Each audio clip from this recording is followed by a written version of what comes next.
রবের কিংডমে যত দুর্নীতিবাজ নেতা নেত্রী এবং কর্মী সমাজ রয়েছে এদের থেকে আল্লাহ তাআলার কাছে আশ্রয় চাচ্ছি। সম্মানিত দর্শকবৃন্দ, আপনাদের সকলকে জানাই সালামুন আলাইকুম। নবী মুহাম্মদ কি হিন্দুস্তানের যুদ্ধ তথা গাজওয়ায়ে হিন্দ বিষয়ে সাহাবীদেরকে কিছু বলেছিলেন? যদি তিনি কোনো কিছু বলে থাকতেন সেটি এই কোরআনে থাকতো, কিন্তু গাজওয়ায়ে হিন্দ নিয়ে এই কোরআনে কোনো কথা নেই।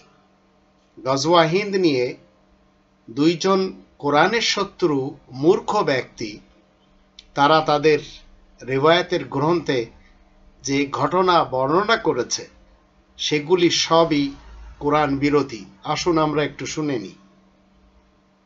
গাজওয়ায়ে হিন্দ বা হিন্দুস্তানের চূড়ান্ত যুদ্ধের শহীদরা বদর অথবা উহুদের যুদ্ধের শহীদদের মতো মর্যাদা পাবে, এটি তাদের দাবি।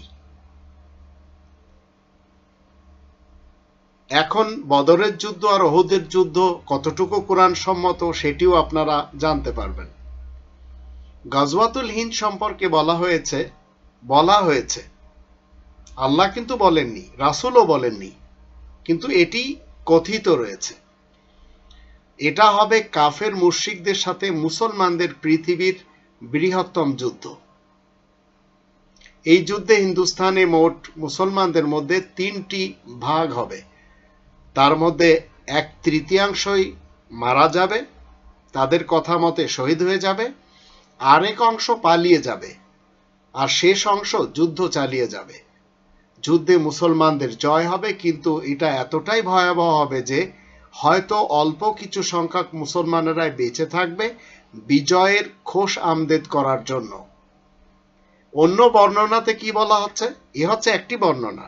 অন্য বর্ণনাতে বলা হচ্ছে গজওয়াতুল হিন্দ হিন্দুস্তানের চূড়ান্ত যুদ্ধ সম্পর্কে হাদিসে বা রিওয়ায়াতে বর্ণিত আছে যে রাসূল নাকি একদিন পূর্ব দিকে তাকিয়ে বড় বড় নিঃশ্বাস নিচ্ছিলেন। এক সময় এক সাহাবী রাসূলকে জিজ্ঞাসা করলেন, ইয়া রাসূলুল্লাহ, আপনি এমন করছেন কেন? তখন রাসূল নাকি বলেছিলেন, আমি পূর্ব দিকে বিজয়ের গন্ধ পাচ্ছি। বিজয়, তাও আবার তার গন্ধ, সুগন্ধ হলে একটি কথা ছিল। সাহাবী জিজ্ঞেস করলেন, ইয়া রাসূলুল্লাহ, আপনি কিসের বিজয়ের গন্ধ পাচ্ছেন? রাসূল বললেন, পূর্ব দিকে মুসলমান এবং মুশরিকদের সাথে যুদ্ধ শুরু হবে। যুদ্ধটা হবে অসম। মুসলমান সেনাবাহিনী থাকবে সংখ্যায় সীমিত, কিন্তু মুশরিক সেনাবাহিনী থাকবে সংখ্যায় অধিক। এগুলি সব কিন্তু কল্পনার জোরে দুইজন হাদিস লেখক তারা বলে যাচ্ছে, এবং এগুলি রাসূলের নামে বলা হচ্ছে। রাসূল কিন্তু বলেননি। কেন বলেননি পরে জানাচ্ছি। ওই যুদ্ধে মুসলমানেরা এত বেশি মারা যাবে যে রক্তে তাদের পায়ের টাকরু পর্যন্ত ডুবে যাবে। এগুলি কোনো পাগলের প্রলাপ ছাড়া আর কিছুই হতে পারে না, যেগুলি কেউ বিশ্বাসও করবে না। কিন্তু এক শ্রেণীর মুসলমান যারা আজ অশিক্ষিত, যারা কোরআন সম্পর্কে কোনো জ্ঞান রাখে না, ধর্মজীবী মৌলবীদের কিস্সা কাহিনী শুনে, তাদের শামিয়ানার নিচে তাদের স্টেজের সার্কাসের বয়ান শুনে, সুর শুনে তারা আজ মনে করছে যে এটা হবে এবং এই হওয়াতে তারা সেখানে যোগদান করবে। ওই যুদ্ধে মুসলমানেরা 3 ভাগে বিভক্ত থাকবে। এক ভাগ বিশাল মুশরিক বাহিনী দেখে ভয়ে পালিয়ে যাবে, আর তারা হবে জাহান্নামী। এগুলি নাকি রাসূল বলছেন। আর এক ভাগের সবাই যুদ্ধে শহীদ হয়ে যাবে, মারা পড়ে যাবে, আর শেষ ভাগ আল্লাহর উপর ভরসা করে যুদ্ধ চালিয়ে যাবে, শেষ পর্যন্ত জয়লাভও করবে। নবী মুহাম্মদ বলেন এই যুদ্ধ বদর সমতুল্য। তিনি আরো বলেন ওই সময় মুসলমানেরা যে যেখানেই থাকুক না কেন তারা সেই যুদ্ধে শরিক হবে। এই কথাগুলি যদি আপনারা দেখেন তাহলে ইবনে নাসাই খণ্ড 1 পৃষ্ঠা 152, সুনানে আবু দাউদ খণ্ড 6,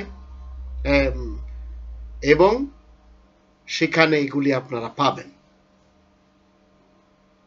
এই কথাগুলি আসুন আমরা এই কোরআন থেকে একটু চেক করি। কেন চেক করতে হবে?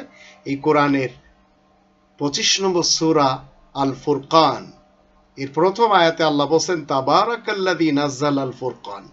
আল্লাহ নাজিল করেছেন আল ফুরকান, সত্য এবং মিথ্যার মাঝে পার্থক্যকারী গ্রন্থ। এই যে কথাগুলি আপনাদের শোনানো হলো সুনানে নাসাই এবং সুনানে আবু দাউদের পক্ষ থেকে। এখন আসুন, এখানে অনেকগুলি কথা বলা হয়েছে। রাসূল অতীতে ভবিষ্যতের কথা বলে গেছেন। ভবিষ্যতের কথা বলা মানে হচ্ছে অদৃশ্যের কথা। কোরআনের 6 নম্বর সূরা আল আনামের 59 নম্বর আয়াতে আল্লাহ বলেন, ওয়া ইনদাহু মাফাতিহুল গায়ব লা ইয়ালামুহা ইল্লা হু। তারই কাছে অদৃশ্য সবকিছুর চাবিকাঠি রয়েছে, তিনি ছাড়া আর কেউ মোটেই জানেন না। তাহলে এই আয়াতের বিরুদ্ধে চলে গেল আবু দাউদ সাহেব এবং নাসাই সাহেবের এই ফ্যাব্রিকেটেড কথাগুলি। আচ্ছা, এই যুদ্ধে মানুষ মারা যাবে। কোরআনের 2 নম্বর সূরা আল বাকারার 84 নম্বর আয়াতে আল্লাহ বলেন, ওয়া ইযা আখাযনা মিসাকাকুম লা তাসফিকুনা দিমাআকুম ওয়া লা তুখরিজুনা আনফুসাকুম মিন দিয়ারিকুম সুম্মা আকরারতুম ওয়া আনতুম তাশহাদুন। আর আমি তোমাদের সকলের কাছ থেকে অঙ্গীকার নিয়েছি যে তোমরা নিজেদের মধ্যে খুনাখুনি করবে না, আর আপন দিগকে তাদের ঘর থেকে বের করবে না, তারপরে তা মেনে নিলে আর তোমরা তার সাক্ষ্য দিচ্ছ। আবু দাউদ সাহেব এবং নেসাই সাহেব কি বলছেন, যে সেখানে এত বড় যুদ্ধ হবে, যে এত বেশি রক্তপাত হবে যে রক্তে তাদের পায়ের টাকরু পর্যন্ত ডুবে যাবে। তাহলে চিন্তা করেন এই আয়াতের বিপক্ষে এই কথাগুলি তারা কিভাবে সাজিয়েছে।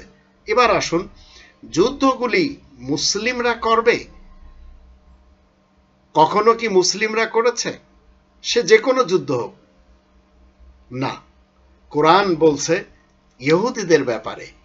5 নম্বর সূরা আল মাইদার 64 নম্বর আয়াতের মধ্যে বলা হচ্ছে, কুল্লামা আওকাদু নার লিল হারব আতফা আল্লাহ ওয়া ইয়াসাউনা ফিল আরদি ফাসাদা আল্লাহু লা ইউহিব্বুল মুফসিদিন। ইহুদিরা যখনই যুদ্ধের আগুন জ্বালায়, আল্লাহ তা আস্তে করে নিভিয়ে দেন। এরা তো দুনিয়ার বুকে অশান্তি গোলযোগের জন্য সচেষ্ট থাকে। আল্লাহ তো গোলযোগ সৃষ্টিকারীদের মোটেই পছন্দ করেন না।